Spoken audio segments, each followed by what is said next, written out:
previous project you worked on? The one that I'm still working on. What are you doing with that? Doing a 11-inch lift on it. To fit those? To fit those 28-inch. I figured. I was like, okay, Yeah. one of the two, something got in that. And the biggest problem with it is that because it's a 1970, they don't make any kits or anything for it. Oh my gosh. At all. That's crazy. The earliest they do is 74.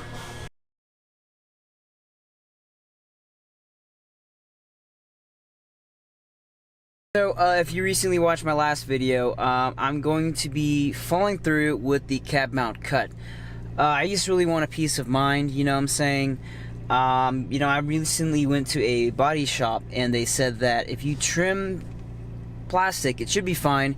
It's kind of like, it comes hand in hand with the lift, you know? If you lift it, which is perfectly normal, you're gonna have to trim, because if you don't trim the plastic, then, you know, you can't really turn anywhere because you're gonna rub so bad. However, the frame was something more iffy. I mean, if you do it professionally done, I've seen a lot of people do it and they're still within warranty when they bought their new truck. However, everything that I do in this video, you know, do it at your own risk. I'm not saying that you can or can't do something. Just kind of use me as like a guide because of what I've had, and you know, popular opinions on forums. You know, I'm just gonna bring those into this video as well. So other than that, let's get to it. I kind of see why people get like a 6-inch low fit Tacomas to fit these tires. Right. Can you fit this on like a Silverado with a leveling kit? What size are these? Pardon? What size are these? 33 1250. 33s, yeah. They rub a little bit even on those, but Yeah, that's crazy. So we were taking off the wheel because we're not quite sure what it's in exactly.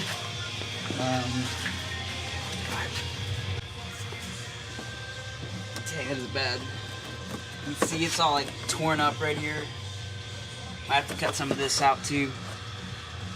Which part do you think is rubbing the most? Because I can see the tire's been rubbing that part like crazy. You can see like the color difference. yeah. But the body right there, it's not as much, or still? Right here it is, but it's more like the edge of the knobs Ah, all right. that are clipping it. But it's like the whole tread is hitting this. You can see down here that it's a lot of contact, you know what I Oh, mean? that's from my last tire too. Yeah. I had 285, 65 R18s, and they still rubbed pretty bad. Only in reverse though. Oh yeah. It would shake the whole truck. You would feel every tread hit.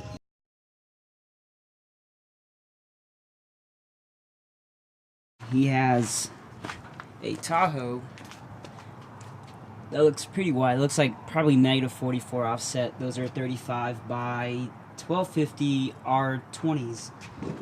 Those are pretty thick, and he had to cut some of that off of his fender, literally his truck, literally. But yeah, it's got a pretty fat stance.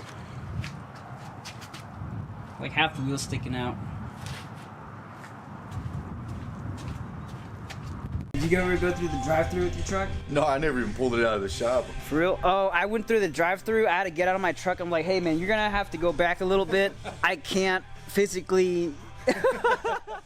So, if I went with spacers, would it be help more or no? No, it actually makes it worse. Much worse? Yeah, because it puts the wheel out farther, so when you turn, more of the wheel will contact this surface. So if I do this, do you think I can run 1-inch spacers or no? I think that once we get done with this, it'll be just enough that you don't rub all the time. So now I can go with spacers? I don't think so, no. What you do is you put the wheel on, and then you turn it to full lock in one direction, and you just measure the amount of distance you got before you touch anything, and that's how much space you can have for spacers. But you don't want it to be, you know, that close, because then every little bump, you'll end up rubbing. And we're about to cut into my truck. I can't watch.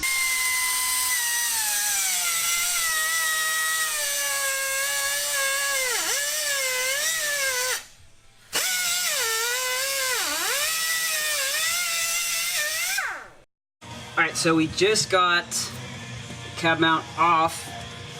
There's a little piece right there. And are we gonna weld it back first, or are we gonna cut the body thing off first? Well, I'm gonna clean up that spot real quick, make sure the fitment's all good and everything, and then we'll trim a little bit.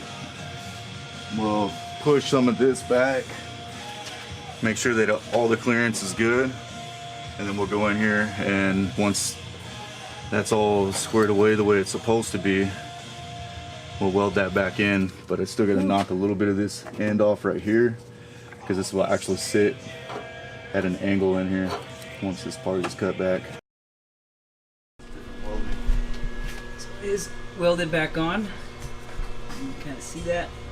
It's got paint over it. But I'll finish that little metal piece that mounts that. We'll trim a little bit of that plastic that's already damaged on there. We'll trim a little of that off and then paint it, slap it back together, and you'll be good to go. I'm gonna go ahead and flatten that out as well, and then flatten this out more so we have plenty of clearance.